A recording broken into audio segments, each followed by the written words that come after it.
এই হলো 50,000 আর ব্যাংকে দিয়েছে 5 লাখ আর গরু আসপান 1.5 লাখ, মোট হলো 7 লাখ। তাহলে গড়ে আর কটুকান জমে 5-7 শতক হবেন।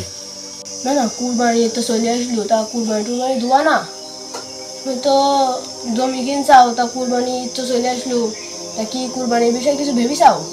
কোরবানিতে দেবো, জমি কেনা টাকা ম্যানেজ করতে পারছি না, কম পড়ে যাচ্ছে। এখন কোরবানি কি করে দোকানি, সেই চিন্তাই তো মাথায় আমার। না না, তোমার কুরবানি আগে না জমি আগে? মরে গেলি তোমার 3.5 জমির মধ্যে মাটি দিয়ে দিবেন।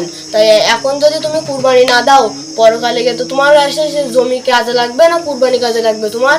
কোরবানি কাজে লাগবে। হ্যাঁ, তাহলে তুমি আর যদি এখন কুরবানি না দাও, যদি জমি কেন, তাহলে তোমার তো পরকালে গিয়ে তোমার তাহলে তো আযাব ভোগ করতে হবে। আসলে তো নানা ভাই, আমি এভাবে ভেবে দেখিনি, নিজের আমল ছাড়া তো আর কিছু যাবে না। তাই এই জমি কেনার টাকার থেকে 1 লাখ টাকা আমি একবারে রেখে দেই, এইটা দিয়ে কোরবানি করবো। আসলে নানা ভাই, এটাই তোমার বুদ্ধিমানের কাজ হবে।